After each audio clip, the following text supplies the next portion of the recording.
Now who wanna move closer on?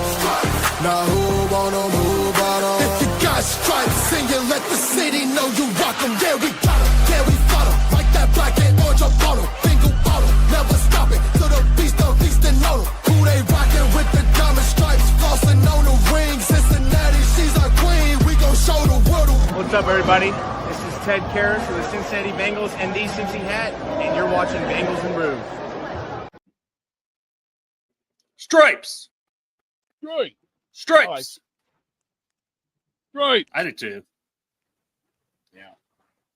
What's up, Greg? Yeah, You're so looking what's up? dark today. Greg has got Yeah. the fucking sun today. Look at him with his tan. God damn, Greg, you've been working outside all fucking week. Oh, shit, man. Woo, you must have put some of that copper tone on, man. That tan is looking sweet. Nah, fuck it, man. When the BSG can't make it, So what's going on, fellas? Big, sexy Anthony. The BSA. BSA. right. Fuck you, Greg. So- Golf bastard. Just kidding. So what's up, Anthony? So what's What are you going on, doing? fellas? What you been up to? On a break. Yeah, on a break. Sitting there killing time before I start my weekend. I know this is a good time to let you know that I never did receive my Father's Day gift from you. Sending a hooker in the mail, would that suffice? Ah, fuck yeah, Bill. I don't think you could send that boy. in the mail. You can't That's my send them boy, in the mail. Dale. That's why he's my bastard son. He knows just Well- what happens. Mail order hookers. It's a good son. Yeah. Yeah. Hell yeah. But happy Friday, everybody. We titled this one Training Camp Storylines. Rookies are scheduled to report tomorrow. Training camp officially gets underway, open to the public on Wednesday when everyone should be there. So football is right around the corner. Obviously, with these storylines, there's going to be a lot to talk about. Things that have been beat over the head nonstop all off season, but they're the things to talk about right now. So we're going to talk about them. Shamar Stewart, Demetrius Knight, we haven't talked about a whole lot, but the second rounders, a bunch of them are starting to sign now. There was only 2 signed as of a couple days ago. And then once that dam broke, now almost all of them are signed. There's a guy directly behind Demetrius Knight that signed. I can't remember the exact numbers. He didn't get 100% fully guaranteed, but he's the slot right behind Knight. The Bengals should give Knight at least the guaranteed amount that guy got, if not a smidge more. So it shouldn't be that difficult to figure that out. But it's the Bengals we're talking about. They do now have 3 assistant GMs. They promoted 2 of the scouting guys. They promoted Trey Brown. So they have 3 assistants. Who they're reporting to, I don't know, because we don't have a GM for them to report as assistants. Dale, that's them. It's the GM Trinity. And that's what we have in Cincinnati. We don't have a GM. We have a GM Trinity. Just like, I went to Baptist boarding school, man. So I learned it. It was God, Spirit, Holy Spirit, Ghost, and Son, and all that. It's the Trinity. Right here in Cincinnati, we have the GM Trinity at the Bengals. We found out assistant. today. But they're assistant. Who are they assisting? Who's the GM? No one has the title of GM. They come together like Voltron, like the Power Rangers. They all raise their swords. They come together, and then they act as the one GM when they all come together. They use their special powers. So in other words, you have the 3 that turn around and come together to make the Megazord. Boom. There you go. Yeah. Also, the lady is listed. You know how it something the players talked about was the dietitian was like a part-time position, and they loved that lady. Well, she's listed with a full-time position now. So hopefully that's one thing they actually did right by her, hired her full-time. It's what the players wanted. She's obviously good at her job. And no one should be part-time in the NFL, anything. Yeah. So, and it is Arroyo, the tight end, that's the slot behind him. Oh. But yeah, so Demetrius Knight. That one, I'm expecting any minute that one gets signed, right? Demetrius Knight, he was practicing. I don't see any hold up with Demetrius Knight. So, Chop, I'll go to you. And then, Anthony, do you guys see Demetrius Knight signing soon? I mean, I can't see at least by Wednesday at worst case scenario. This man is fucking in his car door dashing right now. Yes, he's going to sign as soon as he gets ready. He just wants what's fair, and people around him signed for less than 100% guaranteed. So I think that Demetrius Knight is at a spot in his. It's going to be the biggest day in this man's life. This man has struggled through school, supporting a family. He's married. He's got kids. Door dashed while he was in college. He's not waiting on anything. He'll sign. He might sign right now during the show. Wouldn't surprise me. Yeah, that's potential. What do you think? As far as my thoughts, I think he's going to probably be the one that'll sign first. Shamar, there's no telling because I'm to the point now. I'm kind of tired of that You shit. got to turn your phone the other way. There you go. Now you're big, sexy Anthony. Oh, we're back. What? We're back again. There's a lot going on there, Chop. Was. Sometimes you just got to leave it. Now I might vomit. Now I'm nauseous. Now it froze. What the fuck did I do? See what you did, Chop. Look what you did. Look what you did. It looks good. Demetrius Knight. Demetrius Knight. We think he'll be here. We think he'll get signed. I mean, he's in line to be a starting linebacker. He needs to be here in camp because they can't practice if they're not signed. They're not under contract. You can't find them if they're not signed either. Right, yeah. So we'll pivot now to Shamar. His agent's going on with Drew Garrison and Bengal Lorian early next week. So if your agent's scheduled to be taking interviews, it probably tells me things are still not going well. No. And we might as well just plan on him not being here Wednesday. That's my guess. Man, that's going to be an interesting here, let me get in. Oh, he's not there. That's going to be a very interesting show. The first thing I thought when I saw that he was going to be on the show was I was thinking about hold on, now I got to get rid of it. There you go. I was just leave your phone the way it is, Anthony. Don't worry about silence. Bobby. But not the worth first it. thing I thought it was like literally the tweet that I read from Drew right before that was pitching about Shamar down there at Texas A&M. Like, fuck it, just go. I mean, I know he's being sarcastic because that's Drew, but then the next thing I read was like, oh, his agent's gonna come on, and it reminded me of when I was like, fuck Corey Dillon, and then Corey Dillon came on the show. Yeah. So we pivoted to Shamar now. Yeah, and if the agent is already out here doing damage control, doing scheduled to do one next week with a local podcast with Drew and Bengo, like, yeah, that's not a good sign. That, and there was more that came out today, so I want to mention that because I've been like, okay, the Bengals seem like they're in the right because other players have this same language in their contract. Well, Jeremy Fowler from ESPN had this to say, so now I'm more like, okay, the Bengals can't have the best of both worlds here. They got to make some concessions themselves. But here's what he said. I don't know if you guys seen this. From my understanding of the language and the contract, they're essentially, in some areas, asking him to take a pay decrease from where last year's number 17 pick was Dallas Turner, who was also an edge rusher, that he got in Minnesota with certain bonuses. So those numbers usually go up every year, and they're asking him to take less than the guy from last year at pick 17. How is the that Bengals possible? are. I thought that money was X amount of dollars for that slot guaranteed. That was my understanding. So wait a minute. So let's just I don't say, know. so pick 17 last year got $10 million, let's say. This year they want Shamar to take 9. Is that basically about what's going on?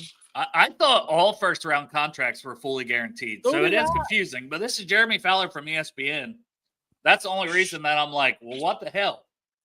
Because it doesn't make sense because Well, put it I this thought way: I were all would take fully- Fowler's word for things more than I would take Schefter's in a lot of sense. Because as much as Schefter's right on a lot of things, he kind of sometimes has a tendency to stick his foot in his mouth, especially when he said, "Oh, the Bengals are going to be the ones to cave in just so that they can get Shamar Stewart in the building." When I think we all pretty well know I would say he's this, got. as far as like the comments are going, somebody, I think Taylor said something about no chance for a second contract. This can all be healed. I agree. But at the same time, if the man signs a contract, this can all be healed. I don't think this is Shamar Stewart at all. I think he's a kid. and he's getting horrible advice from this agent. Yeah, Well, but I just don't the thing, understand but this whole pay decrease thing. Like I Neither don't do I.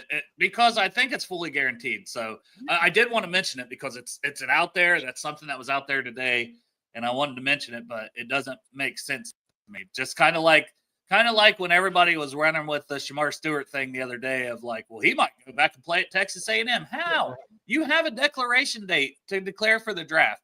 You would literally have to go spend money in the courts and fight the NFL, the NCAA. You would have to fight all of that. It's not fucking happening.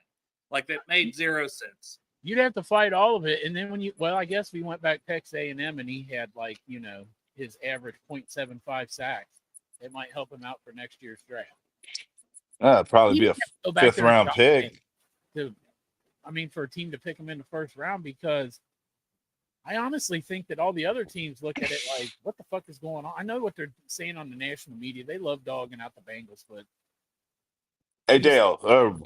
people have a bad opinion of this agent now, maybe. Hey, Dale. Originally, tell me from your draft diagnosis.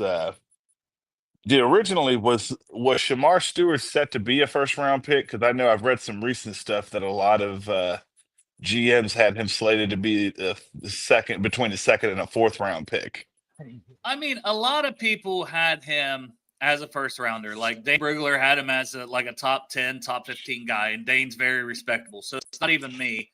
I was more like late first round, second round through most of the process. But then when he tested with a 10 relative athletic score, those type of traits with his size, speed, athleticism in general, those get you drafted in the first round. So I put him as like a first round type of guy. He was 18th overall on my board. He went 17th. It's not egregious. He wasn't my favorite prospect by any means, but also it was how I felt about him that he needed a lot of work. So the fact that he's not getting that work with the team sucks, because he is one guy of all those first rounders that I think needs to be in camp, needs to be day one, getting the practice reps on the field with his teammates. Well, I mean, even if he is practicing with Texas A&M, guess what? He's been practicing on them for the last 4 years with no production. He needs to get in here with these NFL coaches, with Al Golden, with Trey Hendrickson, and learn some moves. Well, the thing is Trey going to show up to camp? That's the whole. Stand on the sideline and stare at everybody like Jamar did last year. I don't know. In other words, he's in town though.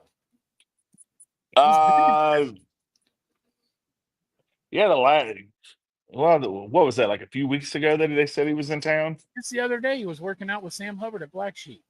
Well, that was a week or two ago. No, that's what I thought. I don't know. Maybe it was a week ago, but I thought it was just a few days. No, that's what I thought. He had a whirlwind a few days, so my timing might be off.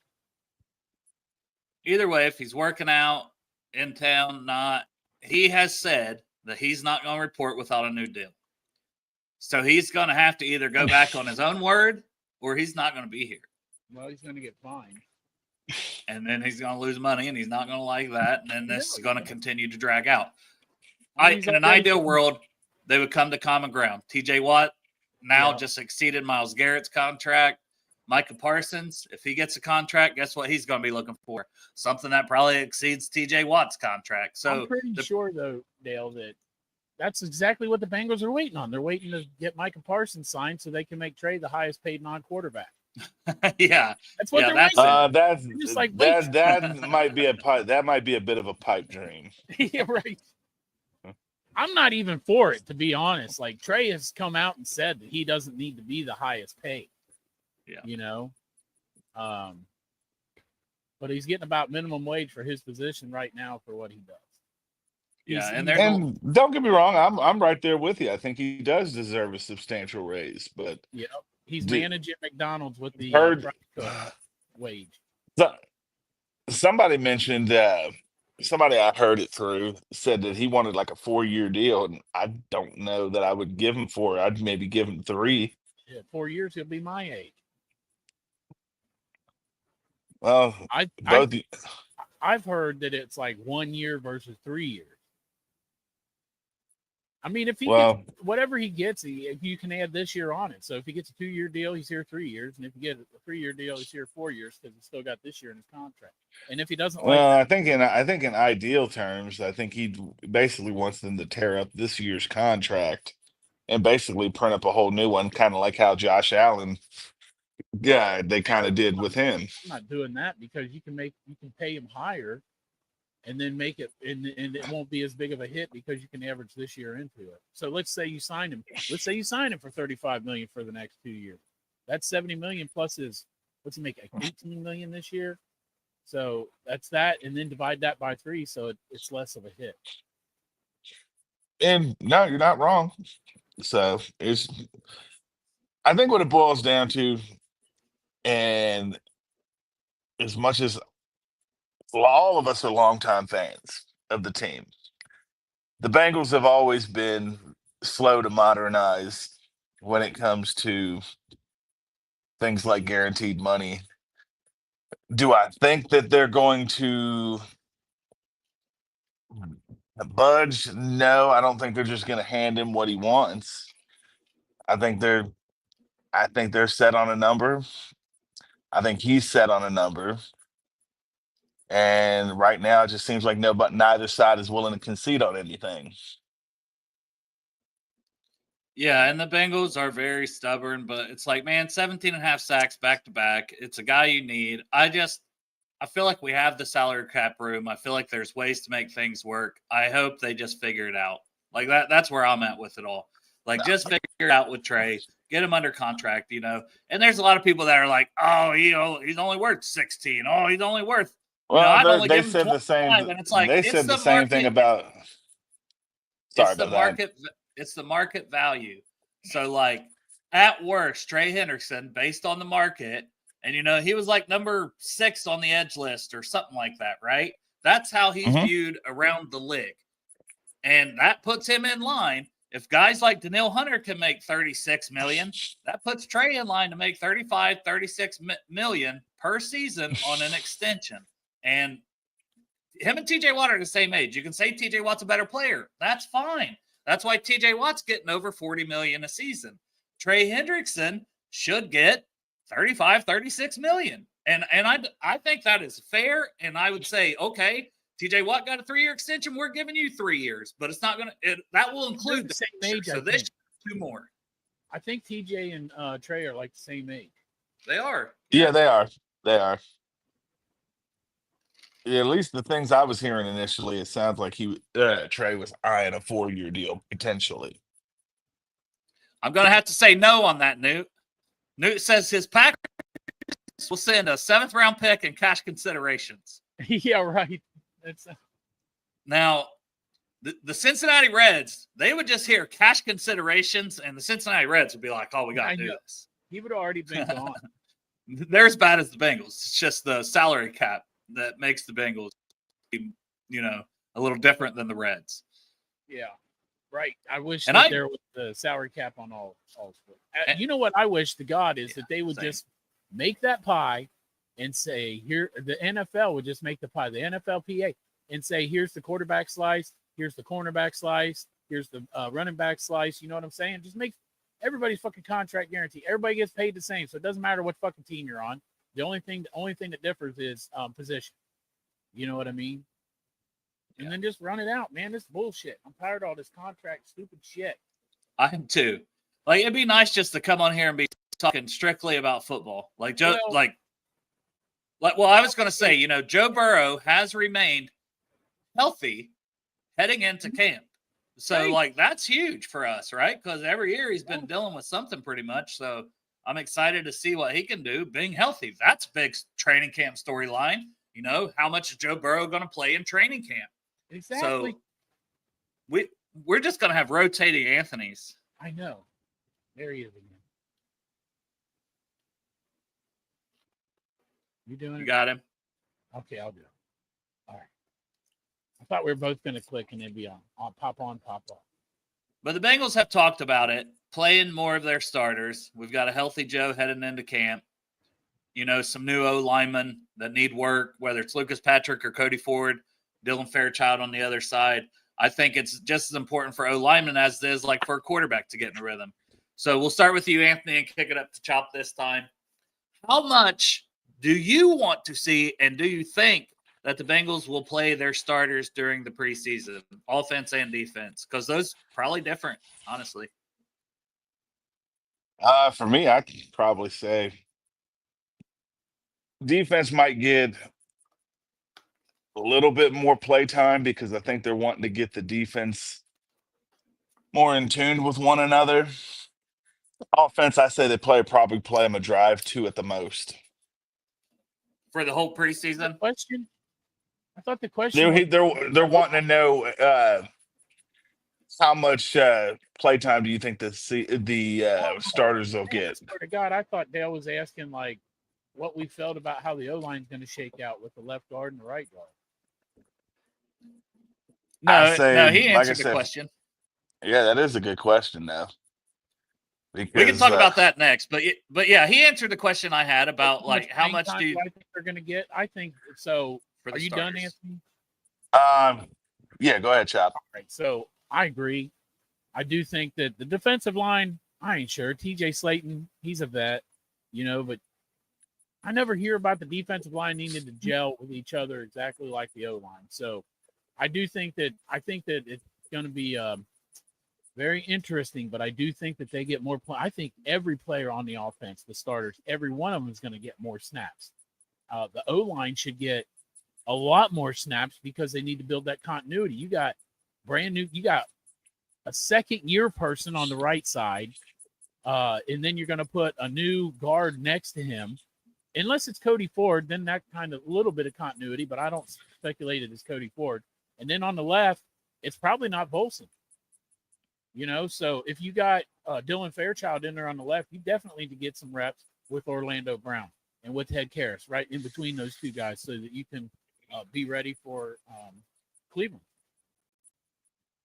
Yeah, and for me, I think what I would like to see, I don't know if they'll give them this much, but I would like to see, like, game 1, starting offense gets a series. And then in game 2, they get 2 series. So overall, they get 3 series because we've got off to such slow starts. Now, I think 3 series, over 2. And then by game 3, you're setting all your starters. Everyone sets their starters before the last one. 1 point. Play a half.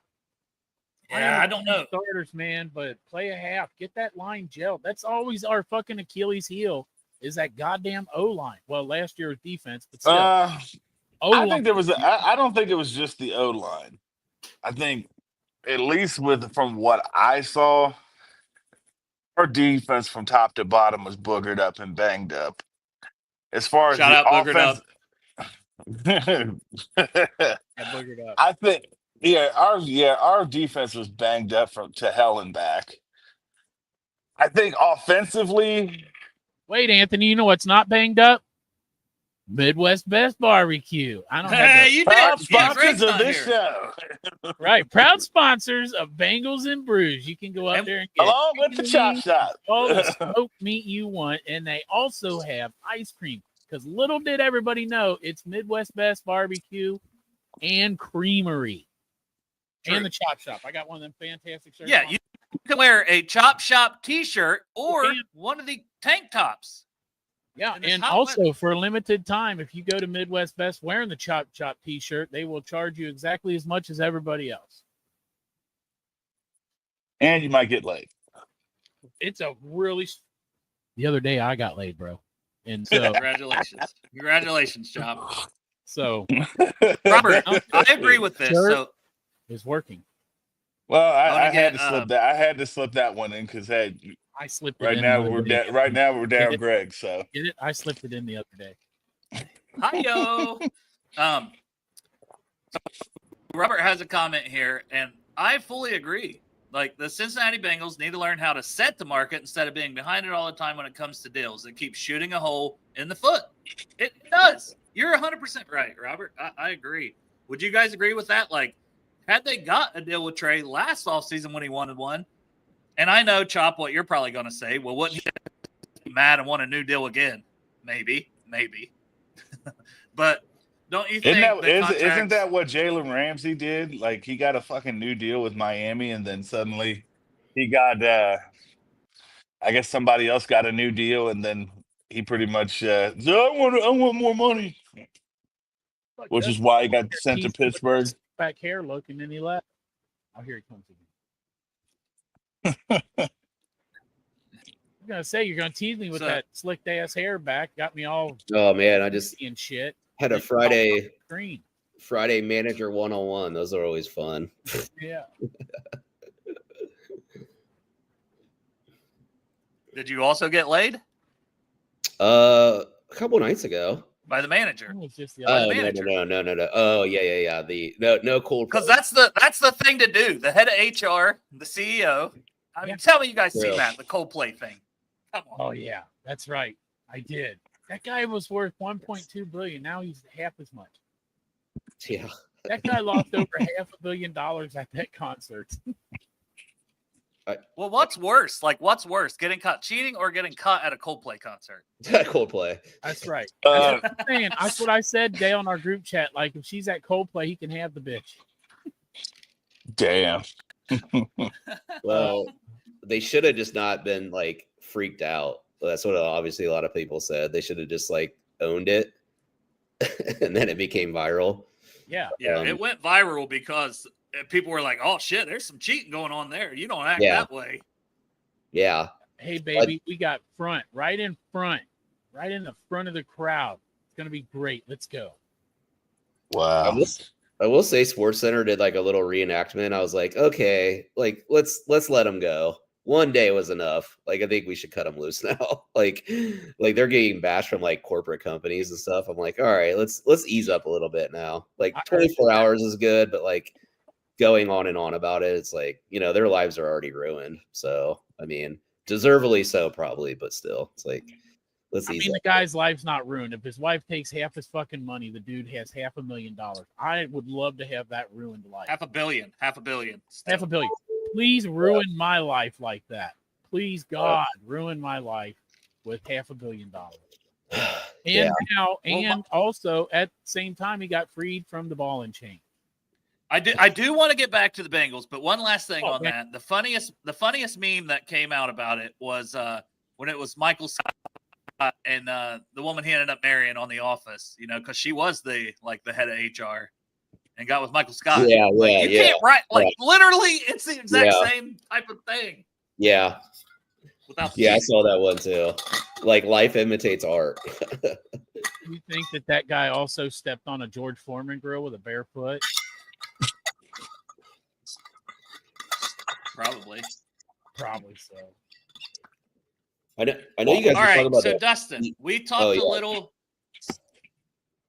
Shamar, Demetrius Knight, Trey, all the contract situations. Then we were getting into how much we think the starters will play. So, anything you want to give on any of the contracts, you know, or all of them, and then also how much do you think the starters will play to get caught up with where we're at with the ship?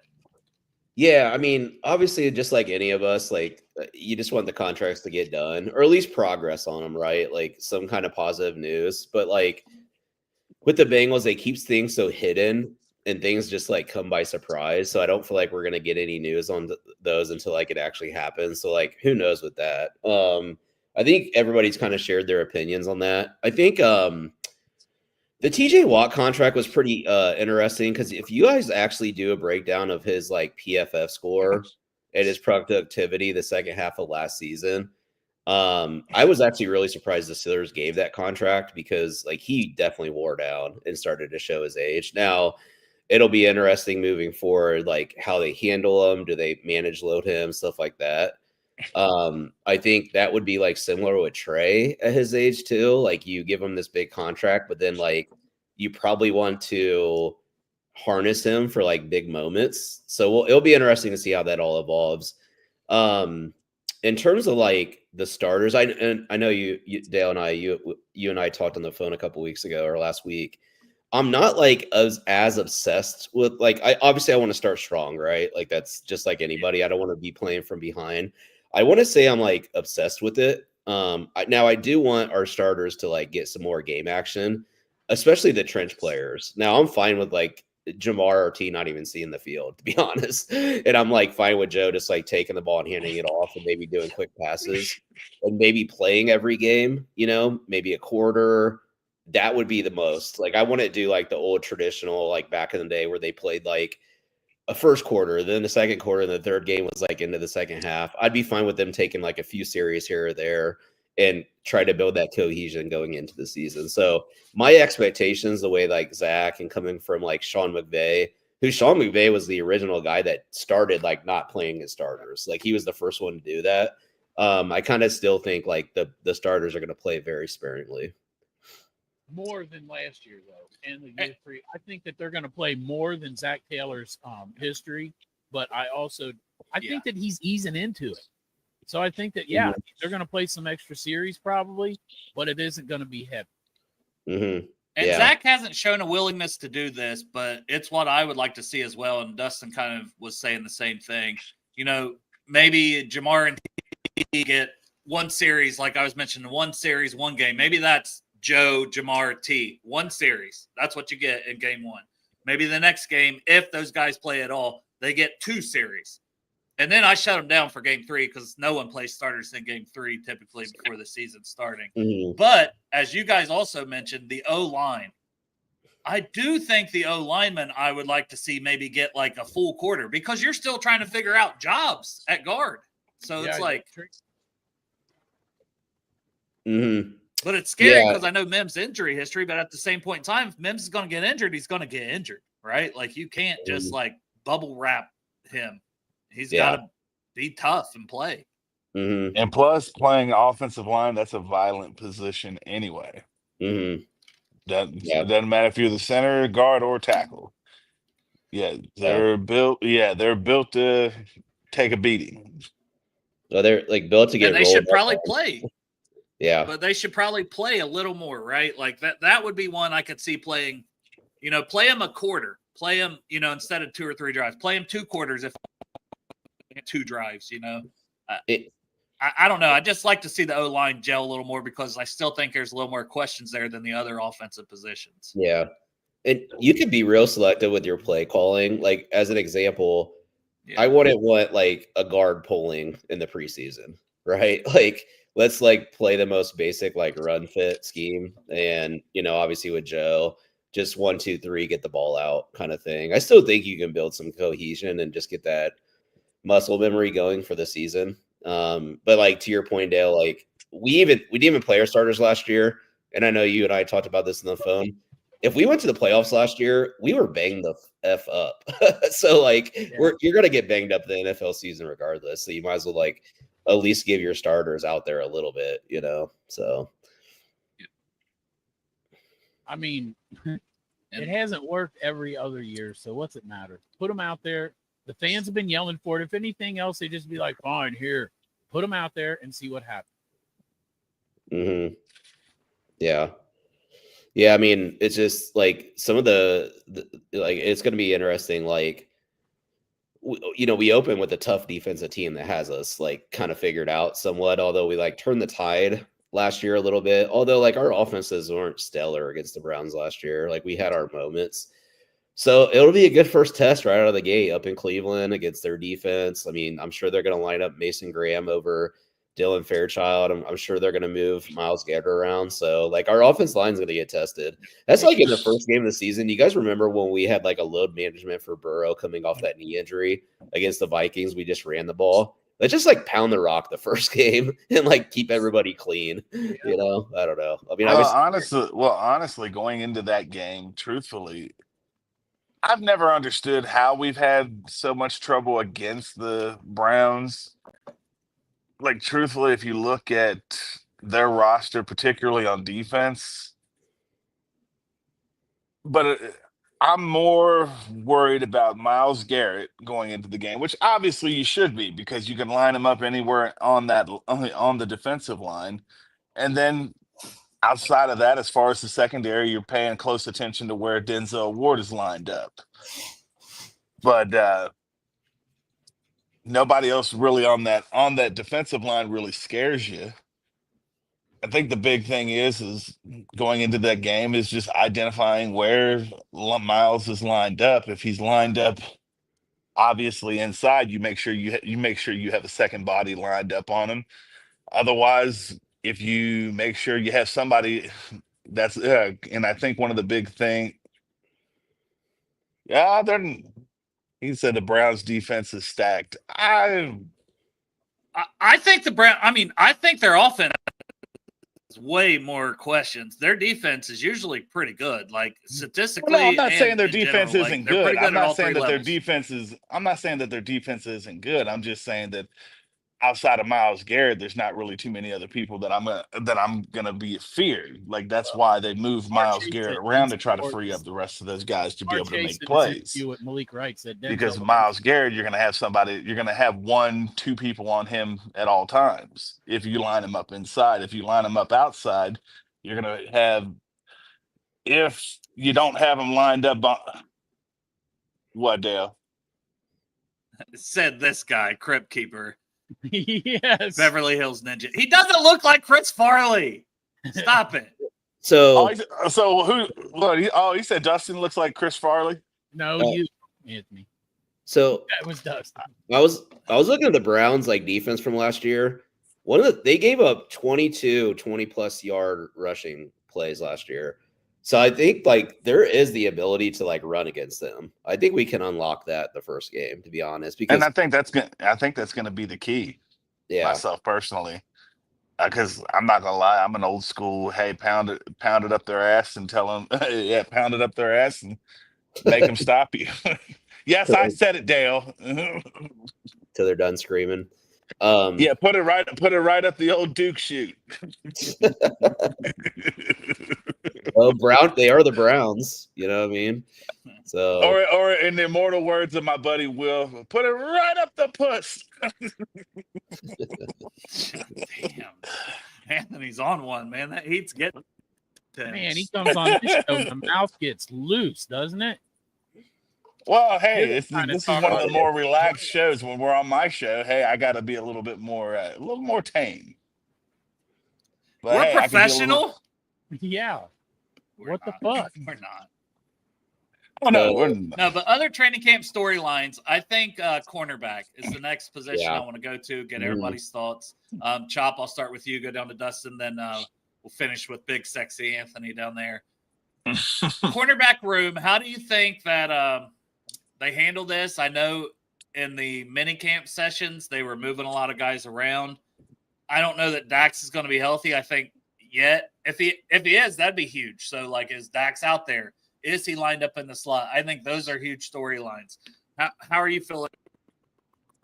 Quarterback room, Chop. I know we've talked about it some already, so if you don't want to spend a long time. Well, on it, like you said, I feel like it depends on where Zach's at in his Dax is at in his recovery. As far as the slot goes, I think he's going to play outside, and I think that because he plays good in the slot. He played the slot in Michigan, and he excelled at it, and he's a freaky athlete. But last year before he got hurt, he was our number one outside corner. He was over Cam Taylor-Britt. Cam Taylor-Britt had a bad year last year. I expect him to bounce back this year. I've heard it was because of some off-field stuff. He had some personal stuff going on. And plus he started hanging out with someone who also probably has their head screwed on a little bit better this year. So hopefully he has a bounce back year.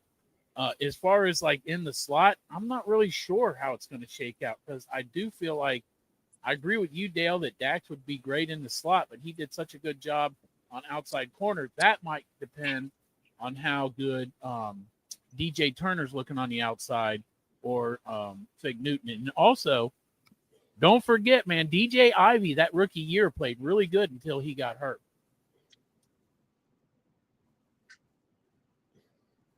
Period. yeah.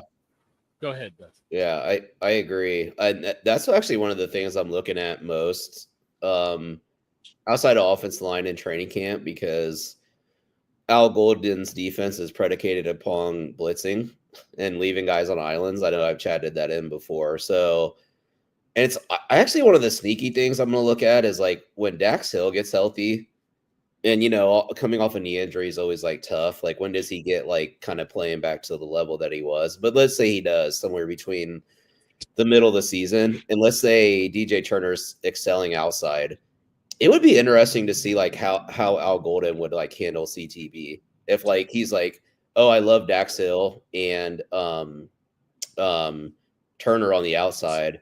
Like, could we play with could CTB like be like a Mike Hilton? Like we play with him like a toy, you know, like put him in the slot, line him up as safety. I think there's some like really interesting things that we could do with CTB outside of just lining him up at like an outside corner because he is so physical. I think he plays pretty well in zone. So that's kind of what I'm looking at. Like as the season progresses, maybe not see a lot of that in the training camp, but it'd be kind of curious on how he like mixes and matches the secondary players. And they put him at safety in training camp already. I heard. That, Well, he got a pick in the slot on Mike Gesicki, so he could be the tight end stopper. You know, like I feel like CTB's problem is twitchy guys off the line of scrimmage. So maybe match him up on the bigger dogs, you know, like he can handle with and get physical with. Well, but actually, probably, yeah. The only thing I'm thinking though with that is that like you put him against a guy like, for instance, DK Metcalf when he was with Seattle, although he's with Pittsburgh now. He managed to get into DK's head pretty good to the point to where Metcalf was causing penalties. Yeah, he's a bigger receiver though. Like Metcalf's not as like twitchy, but if you remember against Carolina last year, Right. Deontay Johnson was frying him off the line of scrimmage because he was just No, you're not wrong. You're not wrong. Or like a Zay Flowers for Baltimore. You exactly. don't really want him matched up with Zay Flowers. Yeah. Yep. That's if I think like thinking like how Al Golden can use his guys, like it's going to be really interesting to see how he uses CTB in the future. So who on our schedule would like one of the ones at least the early that comes to mind that I could see CTB maybe having a little bit of trouble with early on would be when we go to Minnesota against Justin Jefferson, because Justin's pretty twitchy.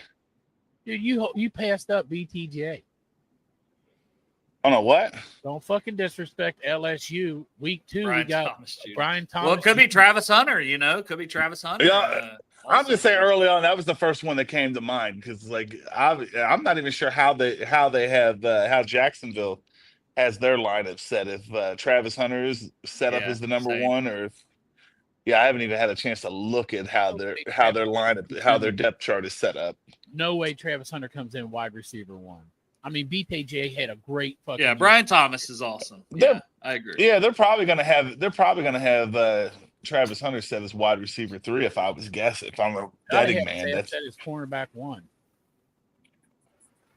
Dude. All right, here's a good question from Robert. And if anybody else has questions in the chat and wants to fire them off, that's awesome. I know Chop's got to get out here right at 4:30, but if Dustin or Anthony have time, I'm willing to stay on a little longer. But Robert says, is there players on the team that me or any of us think the Bengals should go ahead and get in front of contract-wise? We're talking about not getting behind.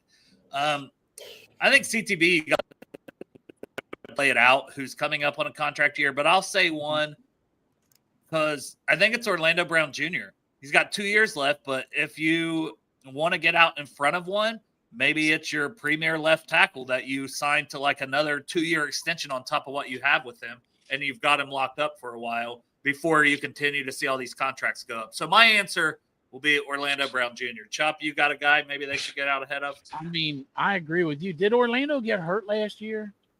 Yeah, but he's known to not get hurt or play through injury, and he's a very durable guy. I agree. Getting out in front of him, man. That left tackle, please, God, yes. And then, I mean, there's nobody left on the O-line to get in front of. I'm thinking here. We just signed Mike Gesicki. If we go to the he's the only one that comes to mind for me because I think the rest of them the verdict is still out on. I think there's too many questions on defense, but Dustin. Yeah. Actually, so we only signed TJ Slade to a 2-year contract, right? Right. I would like if he has a good year, I'd get back on the negotiating table and extend him right away. Okay. Yeah. But we don't need another defense run stopping D tackle to get out the building. So yeah. Maybe they want to if Miles Murphy has a good year, how about that? Get in front of that one because I mean, fifth year option. Well, Yeah, now because you're now that I instead think of for about the it, fifth year option. And now so, that I think But about it, you got to instead of the fifth mention. year- if the Bengals signed him after 3 years, like they can do, instead of waiting and playing that fifth year option and sign him after year 4, it's only more expensive. So if you're talking about getting out in front of someone, their contract, Miles Murphy's a good one because And- you're already going to pay one defensive end, hopefully. And then so you better get the other one in while you can and then make it less of a hit in the years to come.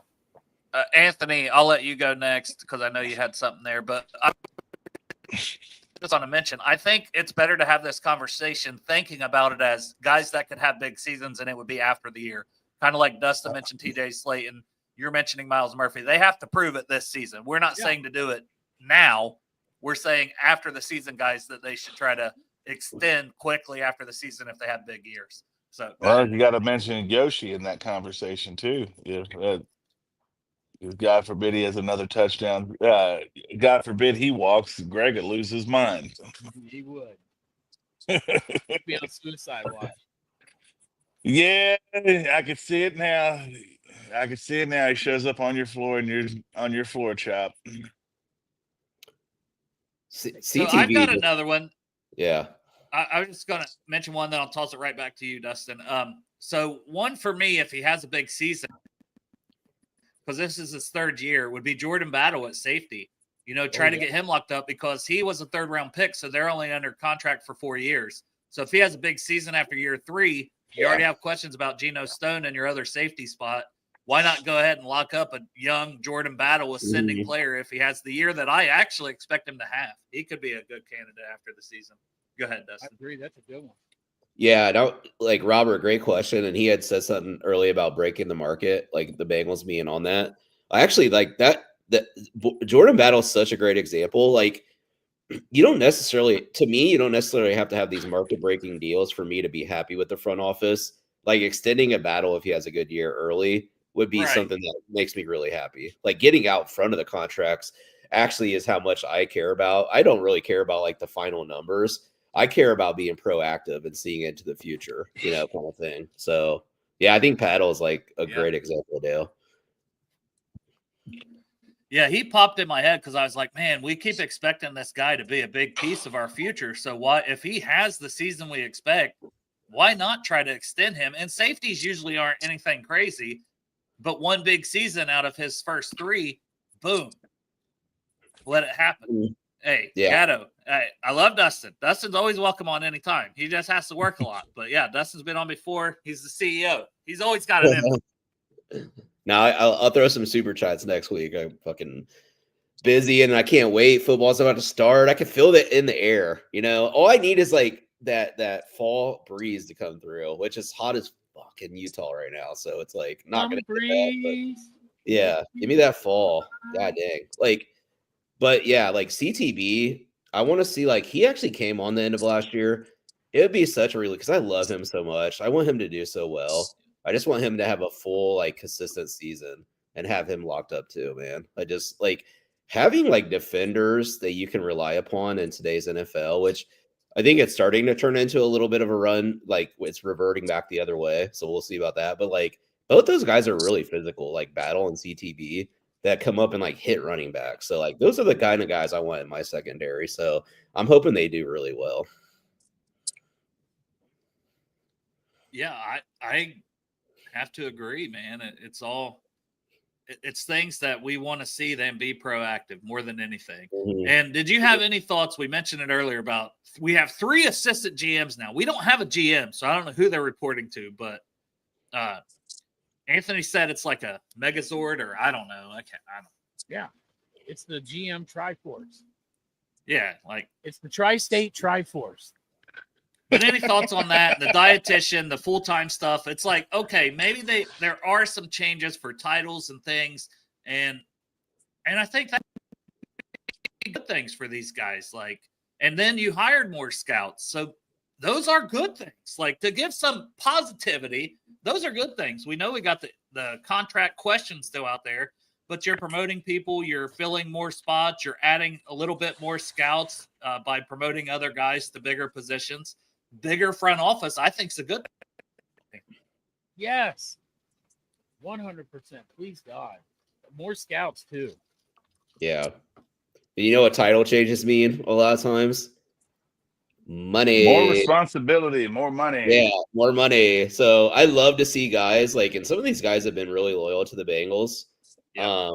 And they're like real football dudes, to be honest. Like, I don't know if you guys watch the Eagles, and no knock against anybody, but if you watch like the Eagles, or not the Eagles, the Giants off season, where like the GM was on the phone with like Saquon or whatever, but like some of those scouts, I was just like, huh?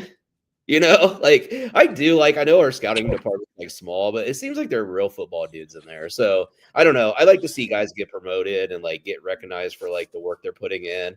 And to me, like these changes, that's what like kind of like means most to me is like that they're appreciating their work. These guys are like working hard and they're getting title changes. And like honestly, like it helps you like, let's say one of these guys do leave, but even having that like title can assist you in getting like eventual GM job somewhere else. I mean, obviously we want these guys to stay forever, but you want people's career to like keep ascending, you know? So yeah, I was just and Trey Brown's been close.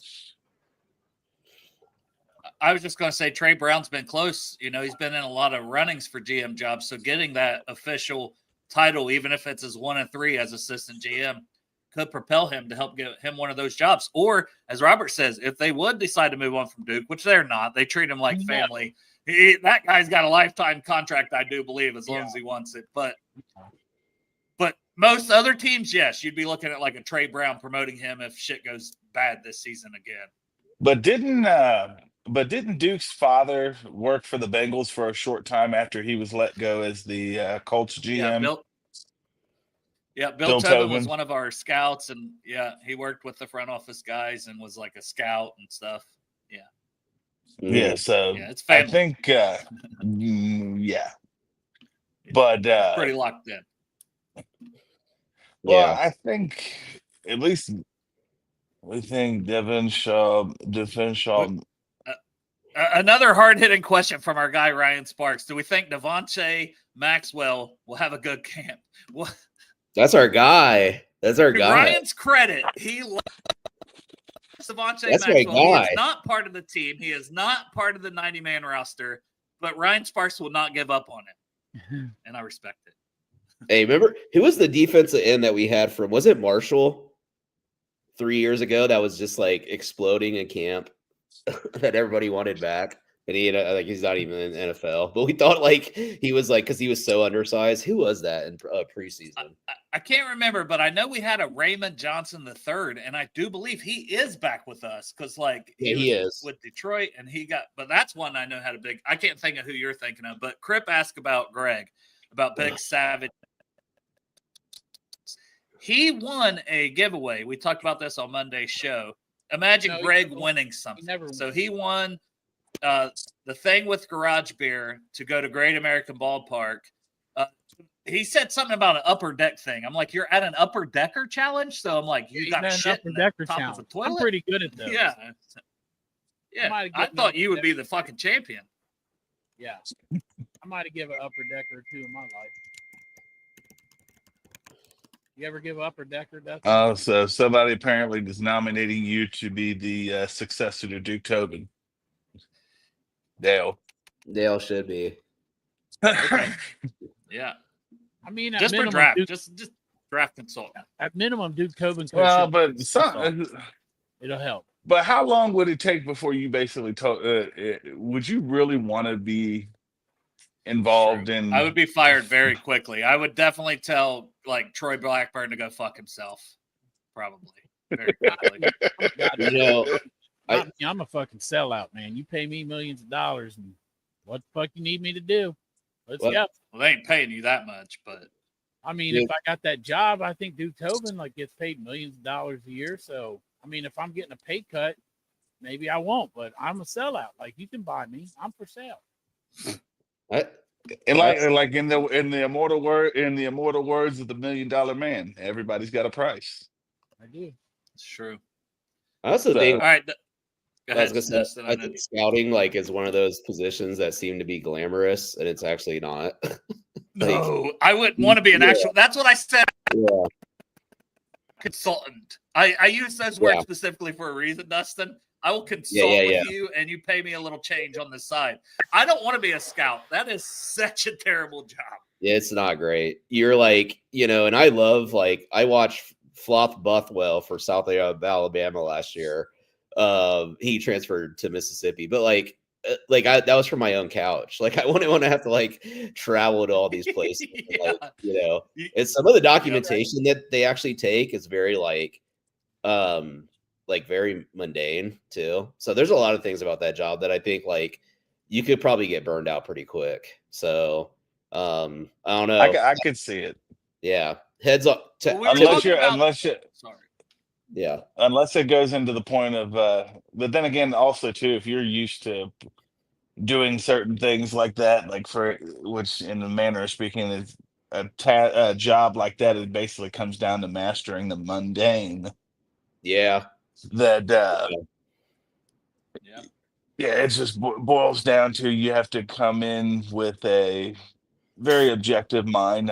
I know there's you look at guys like Mel Kiper Jr. that tend to get oversold on guys, and sometimes that's to their detriment. Yeah. Like, so, Well, and I was there's going to countless mention guys. how we were talking about that. Yeah, we were talking about the guys who got promoted to like assistant GM titles, which Dustin, you mentioned probably a pay bump with that. One reason I could see them doing that, they lost the guy, and then they went and hired a few others. But the Sarkeesian guy, right? They lost him because he went to be Northwestern, like athletic director or whatever his title was, General manager, GM basically of Northwestern. Yeah. Yeah. And so he got that job. And I bet they're worried that some of these other guys like Potts and whoever, I'm blanking Steve on the other name that also Radisevich got the third. Radisevich. Yep. Yeah. Because Trey Brown was already the assistant GM basically anyways. But Radisevich and Potts, who had done a lot with scouting specifically, they were probably worried about them being poached by college programs just like the other guys. So maybe this is their way of being like, hey, we want to keep these guys around. Let's give you a title bump and a pay bump. And it makes somebody else make Kevin Moore to go do it. I'm also throwing it out there too. I would not be surprised if at some point maybe this might be their way of edging towards eventually putting in an actual GM. I don't know that it'll be Duke, because at least breathing. What was that? I said it won't be while Mike Brown is breathing. Well, at least from what they say, they say Mike Brown's not quite as, he's still involved with the team. He's just not there as much with the day-to-day. Sure, I agree, but I'm just saying there ain't gonna be no GM. There's not been a GM, and there's not going to be a GM with this. Not while he's alive. I agree, but I'm saying maybe the next generation, Katie, maybe not this one. But Dale, to your point, I think you're going to see more and more scouts or front office people get plucked by universities to serve into that GM role. Definitely a great point to make. Well, but I think that's also the reason why you turn around and you try to be a scout, because a lot of those guys that turn around and become scouts, that's usually how you get your shot at GM, is going in as a scout or some type of assistant. Correct me if I'm wrong. But look at how many guys been doing it for 15, 20 years. Like, so it's hard to just be like, I want to jump in there and then I'm going to move up the ranks that quickly. So it does take time. Well, Chop, I know you got to go in a minute. So yeah, I'm going to go freak a leak and I'll be right back. All right. When you come back, I'll go, because then I have to get ready for work. I figures that we finally get, some people on here and talking Bengals the entire time, and I got to get ready for work. Pork Chop, do you have parting words, like a speech, a poem, motivational speech? I did want to say hi to my guy, if he's listening, Ryan from Fifth Third Bank, because somebody fucking tried to steal $6,000 out of my account last. Well, they did, but we're working on getting it fixed. And he was asking, because of course I wear Bengal gear everywhere. He was like, "Oh, you're a fan of Bengals," and I was telling about the podcast, so he might listen to it. Thank you, Ryan. Thanks, Ryan. $6,000 from that cocksucker that stole it. Freaking thieves, man. And then we talked a little bit about the situation with Stewart and Trey, but I'm just done with that bullshit. Yeah. I'm ready for camp to start. And then, matter of fact, when it starts, I'm on vacation. So you guys will have to come in here and help Dale out because I'll be in Gatlinburg with my lady. Nice. Little Tennessee. We got plans. This motherfucker tried to steal my money and ruin my vacation. Right before your vacation. You're over here bragging about it, you know what I mean? And they're Yeah. like, okay, we're gonna go take this dude's cash before he goes off to the land of Dolly Parton. I got it fixed with my dude Ryan up there at Pittsburgh. Shout out Ryan. Shout out Ryan. Shout out Ryan at Fifth Third. Thank you, sir. I Yeah. think I could say it because then Fifth Third, the I was official- thinking the same thing. Like it looks like Anthony is at LSU.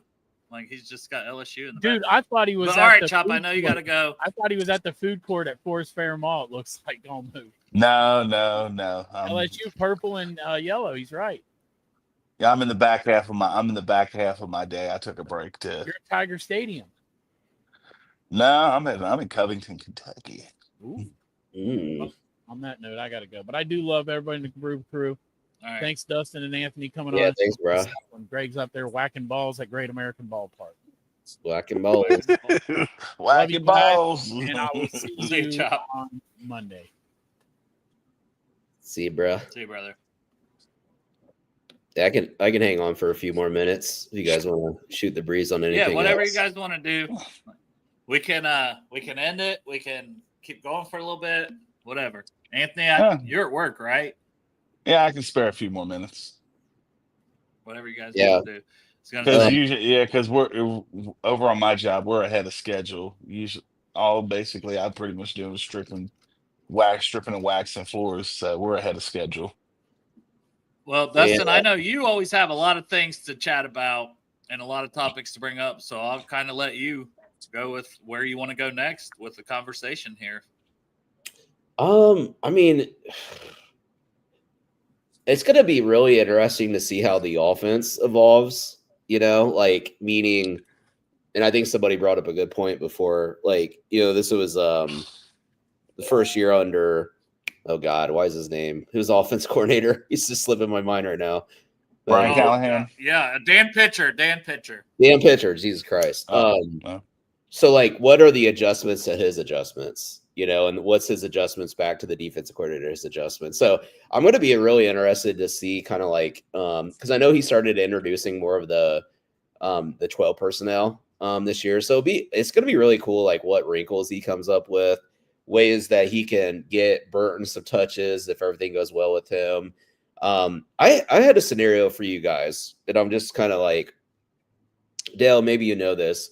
Do you know like how often Jamar Chase lined up in the slot last year, like percentage wise, or if you had your best guess? I don't, but I can go and look that up. But I would imagine 25-30. And it's probably higher, but because I know he was there a lot, but that's still a big number. He's so good on the outside that's a great question. And I've never looked that up. So I was thinking, would you guys be okay in a world where he lined up, let's say, in the slot? Let's say Yosevas or Burton, like, make plays on the outside. You know, you have T on the outside. And I know it would probably be because Burton's emerging. And I feel like Burton's more of an outside guy along with T. Right.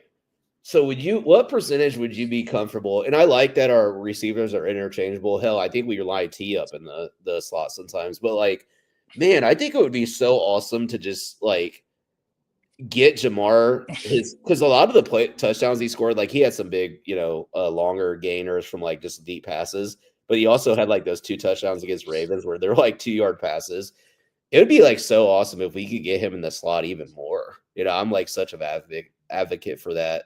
Getting him on like the third cornerback. So I just kind of like, what would be an acceptable percentage that you think you'd be okay with, like him lining up in the slot? If Burton emerges, obviously, on the outside. Do you have an answer, Anthony?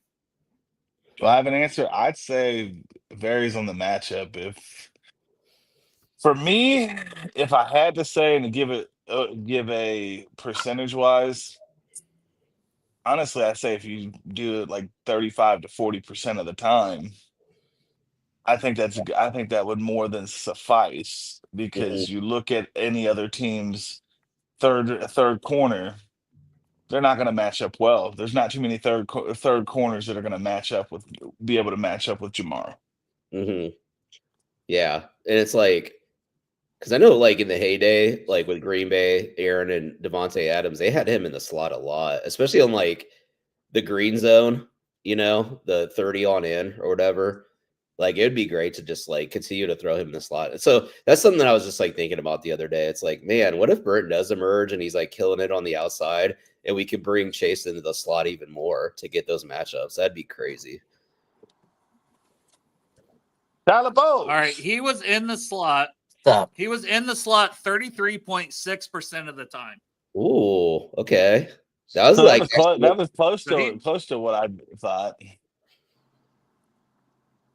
nice find. Nice find there. So like 40% would be dope. That'd be like X amount of plays per game or something, Like And I'm kind of curious now. Now you're leading me down a rabbit hole. Like, how much was he in the But if slot before Dan Pitcher? You know what I mean? Yeah. Yeah. But if you look at the plays that they lined him up in the slot, that typically was where he was the most explosive at. Mm-hmm. Or Yeah. would I be mistaken when it comes to saying that? Well, I think like you I could think do he's a lot. explosive everywhere, to be fair, for me Mhm. personally. But T-Bowles, what are your Well- thoughts? Like, how much would you? He was in the slot 33% last year, Jamar Chase. How much would you be comfortable putting him in the slot, keeping him there? I mean, you maybe see the number go up a few more percentage points there. Like Dustin was saying, maybe around the 40% mark. I wouldn't go too far above that because, you do like him to be on the outside there, to draw attention to himself and get the other guys open. But through the slot, like you could create a lot of plays for him to go there. So I would say roughly around 40%. I wouldn't go any higher, though. So you All right. went So with- the you year went with my before, route. I went down the rabbit hole. The year before, he was only in the slot 23% of the time. Nice find. So it jumped 10% of the time with Dan Pitcher. Heck yeah. Yeah. That's like so exciting, to think about some of the, even if like some of these other players emerge. Because there was a time last year, like I think Yoshi had a solid year, but he like kind of disappeared there for a little bit of the chunk of the season. And like Mike Gesicki was basically our third receiver. And there's Well, only so that matter. Yeah. And then the year before, too, we also had Tyler Boyd. So he wasn't going in the slot too much the year before either. Yeah. That's So fair. I'm actually really like, obviously the defense this year, but I'm really interested to see what like kind of like not gimmicks, but like what personnel a pitcher rolls out there. Cause I think he's got a really creative brain. And I think he's gone for the Bengals after this year. And he's probably head coach somewhere if we have a good season, Yeah. to be honest. Yeah. So I- enjoy him while you he's- can. Yep, he is definitely an up and comer, and part of that is getting Chase in the slot. And I had the numbers, but a 10% jump on the season is quite a bit. And it just so happens he had a triple crown season with that jump. I could see it going up to that 40% range that you guys are talking about, because it's like, why not move him around? It makes it harder for opposing teams to game plan against him because he's lining up in different spots. Mhm. You could do so many drag routes with him in the slot. Like Mhm. it just is so good, like to have him there. Like it would be so good. I mean, your route tree, like on the outside, you can run like a hook route, a slant. It's a little harder. Like, I don't know, the route tree on the inside, you can just like, because you can throw little bubble screens. Actually, so I attended the Arizona game 2 years ago when we started to play a little bit better. When I think, Burrow wore the Jordan cleats or the what were those cleats that he wore? The black and white. Anyways, they actually lined Pandas? The pandas? yeah, the pandas. Oh yeah. Panda Bears. Yeah, and they lined him up in the slot like a lot that game. And I was actually talking to another Bengals fans about it. And we're just like, yeah. Tyler Bowles. Yeah. And he had 14 catches, Can you hear me, 12, 14 Tyler catches that day. Yeah, it was sick. So yeah, there's like he's just such a he's such a stud. Like Dale, you still Yeah. connected? Yeah. Is your connection Okay, going out? No, mine's is still intact. I wasn't sure what the heck happened. Now, what's the percentage? Yeah, Dustin was No, I talking. don't think he did it. Oh, did you have something to go ahead and finish what you were saying, Dustin? I'm sorry. Oh no, I was just gonna say like he's such a stud. Like I watch highlights of him like before I go to bed. But He's, I do know that last year we had Jamar in the backfield on some plays too. What was the yeah. percentage he was in the backfield last year? Because I want to say he hasn't really done much of that up until last year, right? That is correct. No, I've seen him go in the backfield quite a few times. I actually, if anything, it feels like it went down a bit last year. But I don't know. I don't have that. Like I don't even know that I can look that up. But it's a good question. Some nice will routes if he's in the backfield again there too. I like the possibility of that. Well, I just think like you think of like other creative ways to get him the ball. I mean, obviously these guys like receivers too. Yeah. Year over year they get a little bit older, and Chase is still prime, NT is still prime, so we have nothing to worry about there. But it's like it'd be nice to like be able to get his hands on the ball like in different fashions, like they did last year. And to your point, Dale, like it went up 10%. He won the Triple Crown, so it's like dude, go get the Triple Crown again. Fuck it, put him in the slot 40% of the time. Let him abuse those slot corners because he's strong, he's fast, he's quick. Like he'll just abuse those guys too. Well, that's something with the draft guide, and I put like alignment versatile. Like you want to see that 30 to 70 or whatever, and it's because moving the guys in and out and they can work, make it work in both spots is great. I love it. Like if they're that talented to do it, let them do it, and it just makes it tougher on the defense. So, yeah, 100%. 60-40, whatever it ends up being. Maybe one game he's in the slot 60% of the time. Also, it should be matchup based, and that's something Dan Pitcher in his second year as offense coordinator. I'm with you, Dustin. I think it's exciting as can be. I was going to now see if T-Bowles, I know he's on his lunch break, but if he has a topic he wants to talk about, or do you want to touch on any of the contract stuff as we're headed into training camp and rookies reporting, or any other topic that you want to jump on? I jumped into the show a little bit late, so I'm not sure what all you guys discussed earlier. I'm sure Trey's topic was at hand, right? Yes, we talked but a you little can bit talk on about it. your thoughts on it. We didn't spend too much time on any of that because I just feel like it's one of those things. But it is a training camp topic. A big one. What about Shamar? Based off the news that we've been hearing, we talked about it on our show the other day, but I didn't get a chance to hear your thoughts on everything that went down. Obviously, you can't go back to college and play. That's just not how it works. No. But No, that's not a thing. I kind of said too, like, it's not looking good for him being here because rookies report tomorrow, and his agent is literally contacting fans to either be on their show or just literally contacting fans online. It's weird. Like trying to get, I guess, public support.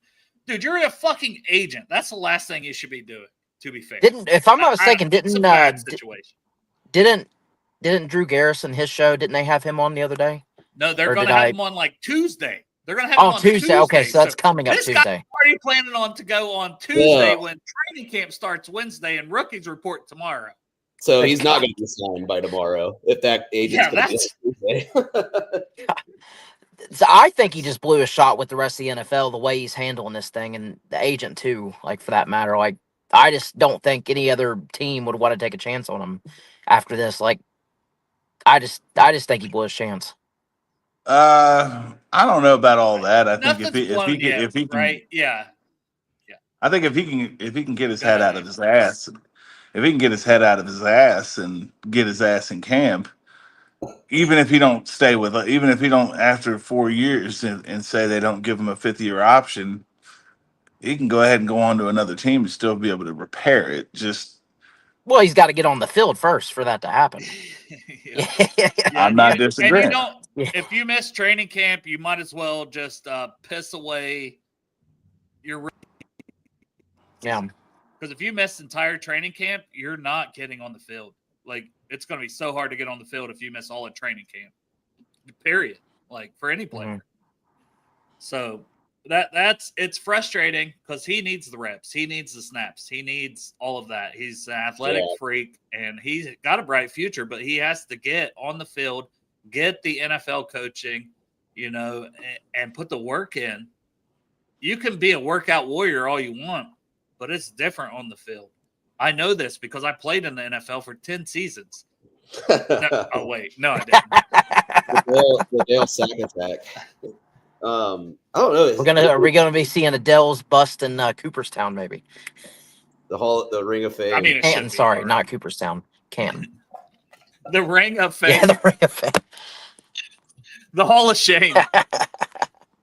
Him and his agent just seem like weirdos in a way. I hate to use that word because I mean I could be. I don't want to say it about him. Yeah, but his but agent. but- yeah, You guys know, like when things become like you trace back to things that you heard in the past, and it's like a red flag. When he said like, "Oh, I didn't meet with the Bengals during the scouting combine," and then he did. Like it's just like little things like that. Like I don't want to harp on that, but that was like at the time I was like, that's interesting. Well, but didn't Jamar kind of have a similar thing though? So it's like I don't know that I'd necessarily hold that against him per se, but that's no, It it's just just neither something here nor that it's there. noteworthy though. Like Yeah. it's like, okay. no, I get that. Yeah. Well, I think Zay Flowers, who's not outside of his rookie contract yet for the Ravens, I think he fired that same agent, and that agent doesn't have a lot of clients, to be fair. So I know he has some, and I'm not trying to knock the agent. I don't know him. Maybe he's being really good at his job, but like when you don't have a lot of clients, you haven't proven a lot, and you're arguing with people on Twitter and this, that, and the other constantly, and you're giving advice that doesn't seem to be helping your client reach his potential as an NFL player. Because this money for first-round picks, it's guaranteed money at the end of the day. And even the language in the contract is like, don't do anything fucking stupid or completely fuck up for it to default. So he's a first round pick though. Like the guaranteed money that he's getting is different from a top 10 pick though, right? Like I'm almost positive that is the case, right? Well, the amount of money is different, but I think all first-round picks, because that's been the holdup for second-round picks, which now those are all getting signed these last couple of days because everybody's reporting to camp.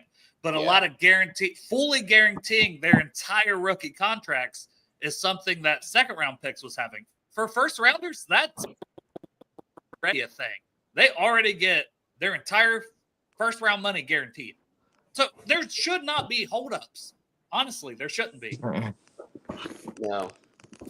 No, it's unfortunate. You don't want this like your rookie season to start like this. You just want things to go smooth, and hopefully, like I don't know, they get this done soon, and maybe he shows up extra motivated. I guess to take a positive look at it, but who knows? It just feels like this is kind of off to a bad start, and it just feels like it's already going wrong because we already have questions about his productivity on the field, and I was fine with the pick because of the traits, but it's like one of those things where like, oh god, now this is happening. It's super frustrating, so It is. It's the life of a Bengals fan, as I like to call it. Like we can't just go into camp with everything smooth. Yeah, Dustin, you're very staticky. Was that me? Oh shit! I think. I'm not talking there when it was staticky. Is that better? Okay. It stopped. I can pop off. It's me. I don't know. Sorry, I'm like off camera. I'm like stuff around the house. No, dude. I go off camera all the time. Hold on. I'll find out. Nope, not you. Muted your mic. Still staticky.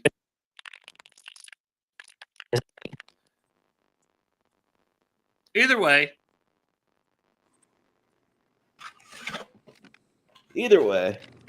All good. It's not a big issue. Anything else you guys want to talk about, man? Oh, it's Tyler. It's definitely Tyler. Okay. Go back to work, Tyler. I love you. See you, brother. Did you how much is the Niners hating that Brandon Ayuk contract? Did you see he opened up with physically unable to perform already this year? Him and Ricky Pearsall. No, but like Ayuk, like it's so tough because like the year before he was so great for them. Yeah. Yep. That's how things could change. I know that this is going to go back into the edge conversation, right? Yep. Right. So like year to year, but I don't know. You got to gamble on the guys who seem like good locker room guys and team No doubt. leaders and like work ethic guys. And I feel like Trey is a work, like he can't help but if he's going to play, he's going to give everything he has. Because Yeah. Trey was never a guy that had like the best traits from the biggest school, you know, was ever like this front runner guy. Even before we signed him in New Orleans, he had a good season, but it's like, who is this guy? It was all just pure hard ass work. Like, I would bet on that. Yeah. That's what's tough about contracts. Are you rewarding them for past performances? Obviously you are, but how much of it is like a projection into the future? Because with with that being said, like I think that contract for TJ Watt and Steelers, and I don't know what like the little language is in there, if they can get out of it, but just like the way that he performed to end the year, it's kind of like, and he's been kind of banged up a little bit too the last like couple years as well, right? Well, like somebody said he played every game the last 2 years because that was something we thought was like, oh, you know, because I thought he was, but maybe it was before that. But either way, there's definitely some red flags with TJ Watt. But I could also say Trey has played through his, but there is some with him too because he's had back issues, and that scares the hell out of me. To be fair, like if I was the Bengals, that would be the thing I'm trying to do. Yeah. Taylor, Hilton back. I don't know, man. Like he's still out there. It's kind of crazy. Like it blows my mind. He was projected by PFF to get, and I remember somebody's like, he ain't getting that. And I'm like, bro, I'm just putting a PFF projection. Yeah. It was like 3 years, 21 million, or maybe even more than that. And I'm like, it's like, yeah, well, he can't cover and this. I'm like, but he's a veteran leader. He's tough as nails as a like there's a lot of things I like about him, but it is weird he's still out there. I don't think he comes back here. I'll be shocked if he's not a Colt at some point. And I know they have a great slot corner already. Yeah. But just to be a veteran backup leader, I could see them bringing him in for Lou. Man, the NFL is unforgiving on age, though. Like it seems like across the league, you know, when like a player gets old and across the league, it seems like every team is like out on players at almost like the same time.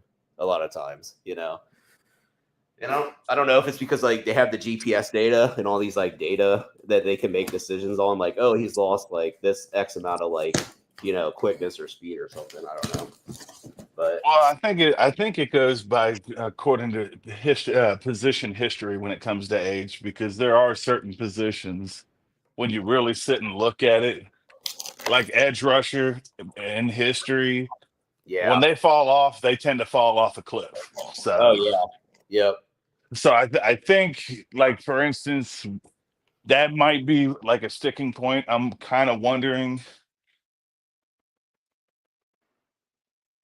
with the Bengals that they're suddenly just fall the fuck off. Yeah. But I mean, he's the same age as TJ Watt. He's 17 and a half sacks the last 2 seasons, doesn't show any signs of slowing down at what he is. And I know everyone is always like, well, he's not a good run defender. He's not that bad as a run defender. I'm not going to say he's improved. He's improved. good at He's it, improved but a lot. He's improved a lot from when he first got here. From his days in New Orleans, he couldn't defend the run hardly at all. So now he's at least adequate. I wouldn't consider him like a Myles Garrett level run defender, or let alone a DJ Reader level run defender. He's adequate. So Taylor is giving us an update. There has been 4 second-rounders signed in the last 10 minutes. Bengals do not fuck around with Demetrius Knight's contract. All the parameters are there. He's practiced. He's done everything right. You were counting on him to be a starting linebacker. Regardless how you feel about the player or the prospect, you drafted him 2nd round. That deal should be coming in any minute. Like, there is no reason for it not to be fair. I'm sure it will. Hell, it may turn around and come in tomorrow while I'm at Jungle Jam. So, Yeah, get that done. Need to find a local pub. Like Tobin looks like he likes to enjoy a cocktail. Just want to go there and just hand him Dale's draft guide. One like slip it to him as in like, oh, there's I do wonder like people see these dudes out in public. They're like draft Walter Nolan before the draft or something like that last year. They were yelling at him. Yeah, I think a lot of people And they are high wanted on Walter Nolan. wanted Walter Nolan. They wanted Walter Nolan. So Dale, going back to that, what would you have been willing to trade to go up to get him, Walter Nolan? One spot. It's so tough. It's so tough because you would have had to trade up 2 spots from where you're at because Arizona obviously wanted him. Yeah. And Arizona wasn't going to trade out if they targeted him too. Like, is that a future 3rd or 4th? Because it's like, yeah, the Bengals, they can't just give those up, even though they don't always work out. It's just impossible to give those up. You do have to stay, because I know a lot of people are like, well, they panicked and picked Shamar. You shouldn't be panicking when you're picking at 17 with all the months of prep. Yeah. And they could have taken Jihad Campbell. They could have taken Malachi Starks. And that is what I will always compare it to, because I had those 2 players higher on my board. And those were positions need for the Bengals. Also, edge was too. I'm not saying it wasn't. But those were better prospects. The only thing with Campbell was the shoulder. And Starks, I never understood why he fell. But I hope he sucks now because he's a Raven. So, fuck that guy. Yeah, I was listening. Yeah, I know Will was crazy high on Starks. Yeah, I was high on Starks too. They mocked Starks to the Bengals a lot too, in a lot of different mocks, didn't they? Yeah, and Campbell. Well, but Campbell, they had I thought in a lot of early going to be the guy. Yeah, in a lot of early mock drafts, they had Nolan. I thought the Niners were going to take Nolan. Right. It was a month before the draft. Yeah. And that could very well have been possible too. So, but all right, fellas. Well, I I put think the the link out a system that couple times. No one else wanted to jump in, but we're an hour and a half in. Going to end this one. I will actually have another show Sunday with Bill Sparks. I'll be listening. We're going to literally go through every freaking prospect, or every position top 10 list that we both have. I hope that show doesn't take 3 hours, but it might. It's going to be like a summer scouting draft event, basically. It's crazy. Dude, I don't know. There was a lot of question marks around Dane Brugler's top 10 DN lists already. Like a lot of people are like, wow. Because they had a dude, I forget who he was, ranked top, number 4. And then some draft professors had him in the 6th round. I was like, damn. Zion Young from Missouri. Yeah, that's right. Yeah.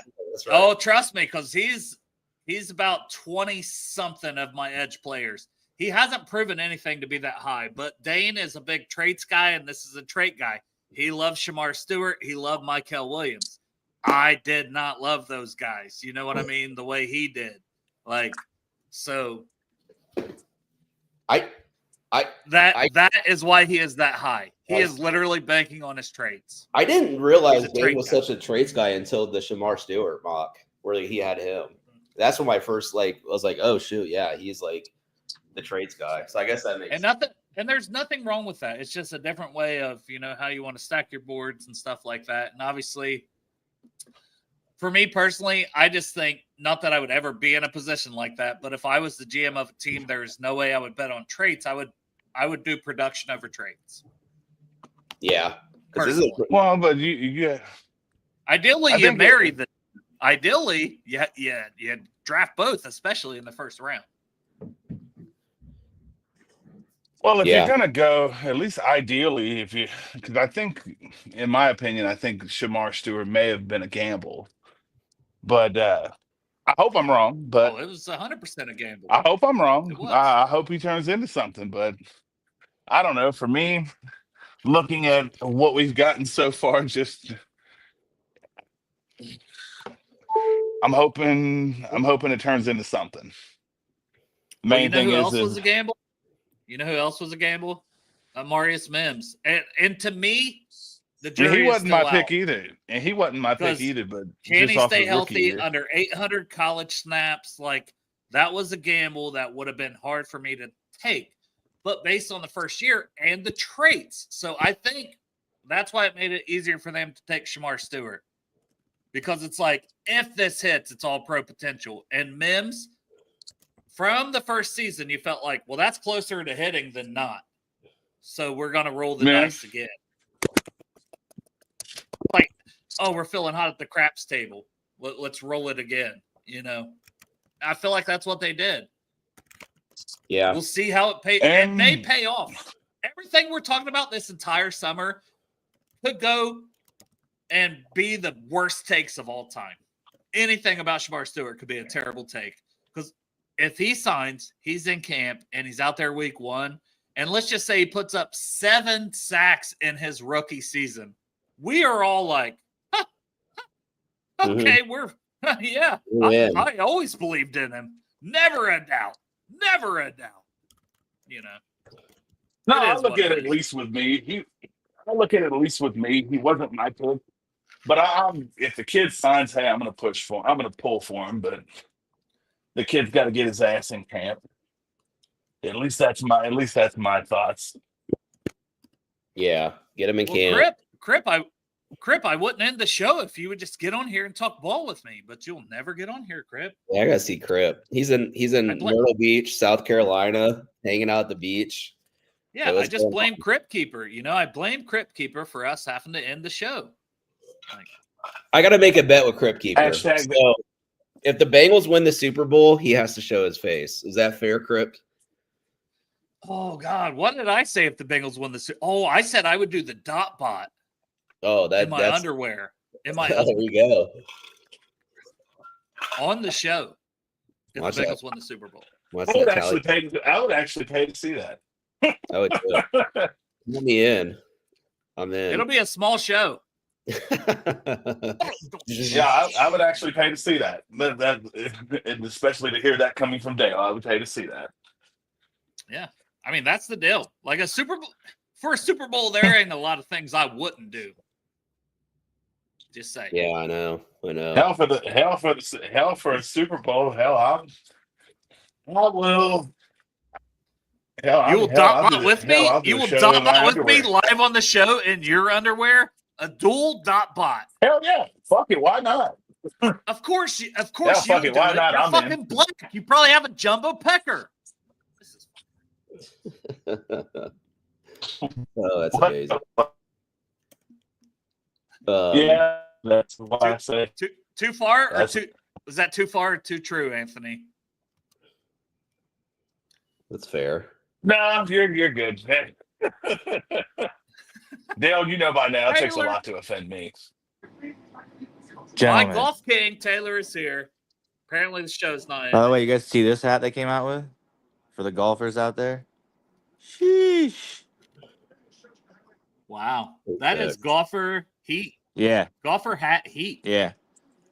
So I'm not trying to keep you too late. So if anyone's looking for a sign or an omen, I go to the mall in New Hampshire. I had to go today to go pick up my suit for my wedding. And I always make sure to walk by any New England Lids location. Because today, for the first time, I swear to God, the first time in my life, I poked my eye around the corner and I saw a Cincinnati Bengals hat. Ooh. They have had every single team in the AFC great. North in their store Sign. my entire Sign. life except for orange and black. And I walked in and I said, when did you get this? And the guy behind the counter said, we just had an order came in. He goes, that was the only Cincinnati hat that was in the box. There was one. Was it? One. Was it that actual hat too? No. I wish it. Oh, Oh. my God, no. I bought. I was this one gonna at some- say, like, if this- it was this- that hat also, that would have just. that would have been nuts. But no, it was just a classic black flat brim with the big orange bee on it, and Did you But- buy it? I already have it. But you know what? It was just a beautiful sight. Still I called my fiance in hysterics, and she's like, "What's going on?" I was like, "There was a Cincinnati hat in the mall," and she goes, "That's the reason you're calling me right now? I'm at work." I'm like, "Yeah, that's why I'm calling you." You're like, this is important. This Is is it- the most important thing of my life. It was a sign. It was a sign. Sign says. But I respect I it. don't know. I I respect don't know. You guys talked earlier, and I said I've been in and out. I've been doing honeydews and such. The slot conversation, that whole conversation changes to Chase in the slot. I put it in the chat. If Burton becomes Alabama Burton, Mm. That If- was if- that was kind of what I said. I think it would Yeah. be Burton emerging for Yeah. Chase to get even, but it went up. It jumped up 10% from 23% in the slot to 33 with Dan Pitcher this season, and I could see it getting to 40. Honestly, he won the fucking Triple Crown. Like with that increase, move I him know. around, make it tougher for defenses. I thought Yeah, and that who was was, a great thing by Dustin to bring up. I haven't looked at anything about it. Didn't we pick up? I don't think he's gonna make the team. Some kid from Duke. Yeah, that dude looks like I kind of like him. I kind of like him too. He looks Kinda shifty. sick. He's sick with it. I like him. And I'm not sure, was he a deep shot guy? Was he a speedster, or was he just a I'm guy? gonna be honest, 20s? don't know. Just like the Cole Yeah. Taylor, the tight end Oh, from West bro. Virginia. It's like I You know, have I'm- not caught up on either of those players. I'm sorry. I've moved Bro. on to another season of draft content. Bro. And I'm sorry. I'm number one Cole Taylor fan. I'm just saying he seemed like he's a guy that if you train him up right, I don't know who's the returner right now. If Burton becomes Burton, I don't want to be returning punts or kickoffs. But if you can get some guy who's you can trust, because I don't ever want a season ever again like how we started off with Trent Irwin this year and like we had Trent Taylor the year before. I don't ever want those feelings on punts ever again. When you're saying pray to God, just catch the ball. I don't care if you run it, just catch the ball. Well, they got Charlie Jones, Isaiah Williams. They still hope- got. I hope multiple Charlie guys there. again. Charlie did Gotta have stay that healthy. insane. Yes, it's the health. But then we saw it that first punt he brought back the kickoff against the Browns. Like that was awesome. But I don't know. It's the health. It's every year it's something, whether it was the hand or it was the hamstring or it was like you just keep going on and on and on. But the thing is, that's what happens when you're a small guy in the NFL. Mm-hmm. But to be fair, he was a 6-year college player for similar reasons. He was always injured in college, like Buffalo. Before Iowa, it was Buffalo, and then it was community college or something. Like he had just bounced Purdue, like Iowa, Purdue, Buffalo, and a bunch of injuries. 6-year guy, older prospect, and it's like, wow, I'm so shocked that he's injured again. Had they not taken Andre Osvash in the 6th round, that would have been a disaster for needing that another wide receiver, because it's like, man, you passed on Puka Nacua in the 5th and Andre Osvash, who went in the 6th, had the Bengals not taken him, for Charlie Jones in the 4th. Like it would have been an all-time bad pick. It was a rabbit hole thing that I saw someone on Twitter get into, and obviously it was never going to happen. But who was the offensive lineman we took after Chase in that draft?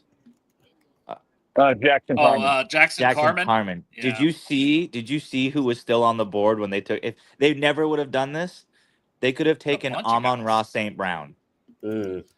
He went in Creed the 4th round. Creed Humphreys, Yeah. I think, was even still on the I board. know. I'm just like someone saying when did that whole That's like what I you, was you beating. do the That's what I was Imagine beating my head game. over. Yeah. Obviously, they both wouldn't be here right now. But just the thought of 3 years of those two on the same team with T. Crazy. Higgins. It's Well, like- I always go back to just who I personally wanted. When they took Carmen, I wanted Sam Cosme coming out of Texas. He had played tackle, he had played some guard, but he was going to play guard in the NFL. And he just got a huge contract extension with the Commanders in Washington. So I'm like, well, that would have been a lot better pick than Jackson Carmen, huh? But there was several guys that would have been better picks there. All Well, right. I hope shortly we get the Demetrius Knight thing. I'm just going Demetrius Knight, because I do believe in him as a day one starter. Yeah, I do too. I think he's a stud. His downhill speed. He's going to be sent on blitzes like all the time. Oh yeah. Can't wait. Oh yeah. He is that classic downhill thumper, but he's got the athleticism he was a quarterback recruit for Georgia Tech, so he has athleticism, but he's bulked up. He's good at linebacker. He hasn't even played a ton of snaps, but all right. Been a great show. Hour Yeah. 40 minutes in. I love Oh. these shows, and I appreciate Anthony coming on, Dustin, you coming on, and Taylor, you coming on. This is what makes it fun, man. Just get on, have some fun, throw links out, and get the boys on and chat it up. So I'm here for it. Football's around the corner. Let's fucking go. Appreciate everybody that